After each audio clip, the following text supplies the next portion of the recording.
যে এস আলমকে বলা হয় বাংলাদেশের ব্যাংকিং খাতের সবচেয়ে বড় মাফিয়া, যিনি একাই 11টি ব্যাংক থেকে সোয়া 2 লাখ কোটি টাকা গিলে খেয়েছেন, আজ সেই এস আলমকেই লাল গালিচা সংবর্ধনা দিয়ে ব্যাংক খাতে ফিরিয়ে আনার এক মাস্টার প্ল্যান বাস্তবায়ন করেছে বর্তমান বিএনপি সরকার।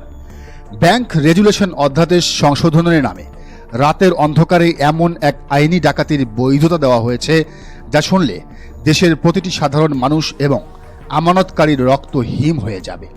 আজ আমরা কোনো গালগল্প করব না, আমরা লজিক, ফ্যাক্টস এবং পর্দার আড়ালের আসল সমীকরণ দিয়ে ডিকনস্ট্রাক্ট করব কিভাবে মাত্র 2600 কোটি টাকার বিনিময়ে এস আলমকে রাষ্ট্রের হাজার হাজার কোটি টাকা নতুন করে লুট করার লাইসেন্স দেওয়া হলো। আপনারা সবাই জানেন 5 আগস্টের পর অন্তর্বর্তীকালীন সরকার এস আলম এবং মজুমদারের দখলমুক্ত করে 5টি মৃতপ্রায় ব্যাংককে একীভূত করেছিল।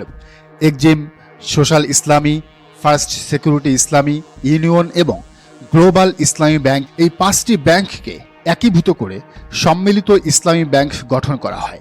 এই ব্যাংকগুলোকে আবার নিজেদের পায়ে দাঁড় করানোর জন্য, ব্যবসা শুরু করার জন্য সরকার নতুন করে 35,000 কোটি টাকা দিয়েছিল।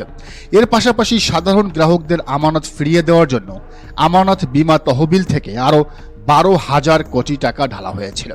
সরকার এই টাকাগুলো কেন দিচ্ছিল? কারণ এস আলম একাই এই 5টি ব্যাংক থেকে ঋণের নাম করে 95,000 কোটি টাকা লুট করেছিলেন।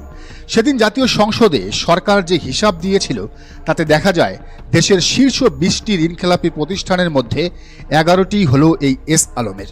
কিন্তু এখন বর্তমান সরকার কি করছে? ব্যাংক রেগুলেশন অধ্যাদেশ সংশোধন করে এমন একটি হাস্যকর এবং ভয়ঙ্কর বিধান যুক্ত করা হয়েছে যা আক্ষরিক অর্থেই পুরো জাতির সাথে এক চরম বেইমানি। আইনে বলা হয়েছে সরকারের দেওয়া টাকার মাত্র 7.5% ফেরত দিলেই পুরনো মালিকরা তাদের মালিকানা ফিরে পাওয়ার আবেদন করতে পারবেন। একটু হিসাব করে দেখুন, এর মানে হলো যে এস আলম 95,000 কোটি টাকা মেরে দিয়েছেন, তিনি এখন মাত্র 2600 কোটি টাকা টেবিলে ফেলেই আবারও ওই ব্যাংকগুলোর মালিকানা ফিরে আসতে পারবেন, আবারও লুটপাট চালাতে পারবেন। আইনের বাকি অংশে বলা হয়েছে বাকি টাকা পরবর্তী 2 বছরে 10% সরল সুদে ফেরত দিতে হবে। এই কথাটি শোনার পর যে কোনো সুস্থ মস্তিষ্কের মানুষ হাসবে। যে মানুষটা আসল 95,000 কোটি টাকাই দেয় না, সে কি সুদসহ বাকি টাকা ফেরত দেবে? কখনোই না। এস আলম সাহেব একবার মাত্র 2600 কোটি টাকা দিয়ে ব্যাংকের ভেতরে ঢুকবেন, তারপর সরকার যে নতুন 35,000 কোটি টাকা ব্যাংকগুলোকে দিয়েছে সেটাও লুটে নেবেন। এরপর যখন টাকা দেওয়ার সময় আসবে তখন তিনি মামলা করে, রিট করে বা রাজনৈতিক প্রভাব খাটিয়ে 10 থেকে 15 বছর পার করে দেবেন। অর্থাৎ আগে খেয়েছিলেন 95,000 কোটি টাকা, এবার নতুন করে খাবেন সরকারের আরও প্রায় 32,000 কোটি টাকা। এই ভয়ঙ্কর চক্রান্তের কথা কিন্তু আমরা আগেই জেনেছিলাম। গত 25 ফেব্রুয়ারি বাংলাদেশ ব্যাংকের সাবেক governor doctor Ahsan S Mansur অত্যন্ত স্পষ্টভাবে সতর্ক করেছিলেন। তিনি বলেছিলেন যে একটি কুচক্রী মহল একীভূত হওয়া ব্যাংকগুলোর পুনরুদ্ধার প্রক্রিয়া ব্যর্থ করতে অপপ্রচার চালাচ্ছে, যাতে ভবিষ্যতে এসব ব্যাংক আবার আগের মালিকদের হাতে ফিরে যেতে পারে। এই সত্য কথাটি প্রকাশ্যে বলার অপরাধে মাত্র 8 থেকে 9 দিনের মাথায় তাকে চাকরি হারাতে হয়, তাকে বিদায় করে দেয় বিএনপির সরকার। আজ অক্ষরে অক্ষরে প্রমাণ হয়ে গেল ডক্টর মনসুরের কথাই শতভাগ সঠিক ছিল। সবচেয়ে আজব এবং সন্দেহজনক ঘটনাটি ঘটেছিল নির্বাচনের পর। বাংলাদেশ ব্যাংকের কর্মচারীদের একাংশ হঠাৎ করেই এই 5 ব্যাংককে একীভূত করার বিপক্ষে আন্দোলনে নেমেছিল। একবার লজিক দিয়ে চিন্তা করুন, বেসরকারি ব্যাংক একীভূত হলো না হলো সেটা নিয়ে সরকারি ব্যাংকের বা বাংলাদেশ ব্যাংকের কর্মচারীদের কি লেনাদেনা?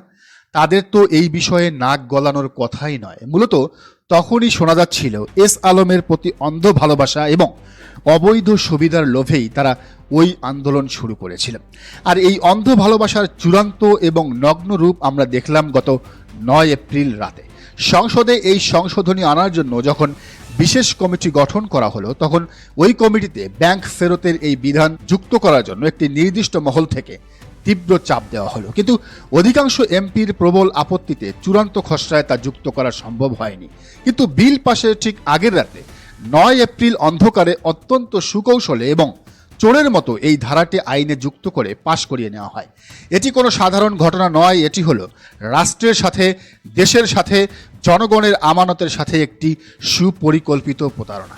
আমাদের ভুলে গেলে চলবে না যে পতিত স্বৈরাচার শেখ হাসিনার পতনের প্রধান কারণই ছিল এই এস আলমের মতো অলিগার্ক বা লুটেরারা। তারা ব্যাংক দখল করে ঋণের নামে ট্রাক ভরে টাকা বের করে বিদেশে পাচার করেছে। আপনারা খেয়াল করলে দেখবেন 5 আগস্টের পর ম্যাজিকের মতো দেশের রেমিটেন্স বছরে 7 থেকে 8 বিলিয়ন ডলার বৃদ্ধি পেয়েছিল। এর পেছনে কোনো জাদুকরী কারণ ছিল না, মূল কারণ ছিল ঋণের নাম এই মাফিয়াদের টাকা পাচার বন্ধ হওয়ায় দেশে হুন্ডি ব্যবসা কমে গিয়েছিল। এস আলমরা শেখ হাসিনার সময়ে লাখ লাখ কোটি টাকা পাচার করায় দেশে তীব্র ডলার সংকট তৈরি হয়েছিল। আর ডলারের দাম বাড়ার কারণে বাজারে প্রতিটি নিত্য প্রয়োজনীয় জিনিসের দাম মানুষের নাগালের বাইরে চলে গিয়েছিল। যে দেশের জনগণ 2024 বা 2018 সালের চরম ভোট ডাকাতি মেনে নিয়েছিল শুধু অর্থনীতি কিছুটা ঠিক থাকায়, তারাই 24 জুলাইয়ের রাস্তায় নেমেছিল পেটের দায়ে, অর্থ কষ্টের ক্ষোভে। মানুষ যখন অর্থ কষ্টে পড়ে ক্ষিপ্ত হয় তখনই তারা বুকের বোতাম খুলে বুলেটের সামনে দাঁড়ায়। তাই জুলাই গণ অভ্যুত্থান মূলত কোনো সাধারণ রাজনৈতিক আন্দোলন ছিল না, এটি ছিল আর্থিক সংকট এবং এই এস আলমদের লুটপাটের বিরুদ্ধে সৃষ্ট এক বিস্ফোরণ। আর যদি এস আলমরা আবার ব্যাংকিং খাতে ফিরে আসেন তবে তারা আবার সেই পুরনো কাজই করবেন। তারা আবার টাকা পাচার করবেন, আবার ডলার সংকট তৈরি করবেন এবং বাজারকে অস্থিতিশীল করে তুলবেন। দেশের অর্থনীতির অবস্থা এমনিতেই খুব একটা ভালো নয়। গত 1.5 বছরের অক্লান্ত পরিশ্রমে অর্থনীতিকে কোনো মতে লাইফ সাপোর্ট থেকে বের করে কেবিনে আনা হয়েছে। এখন যদি এই লুটেরাদের আবার ব্যাংকে ঢোকানো হয় তবে এই রোগী আর বাঁচবে না, অর্থনীতি পুরোপুরি ধসে পড়বে। বর্তমান সরকার যদি মনে করে এই লুটপাটের সুযোগ দিয়ে তারা পার পেয়ে যাবে তবে তারা জুলাই ইতিহাসের সবচেয়ে বড় ভুল করছে। জুলাই গণ অভ্যুত্থানের অভিজ্ঞতা থেকে এতটুকুই বলা যায়, এর ফল কি হবে তা কিন্তু আমাদের কারো অজানা নয়। দর্শক, আপনি কি মনে করেন জানান মন্তব্যের ঘরে। আর এই চ্যানেলে নতুন হলে অবশ্যই সাবস্ক্রাইব করে বেল আইকনটি বাজিয়ে রাখুন।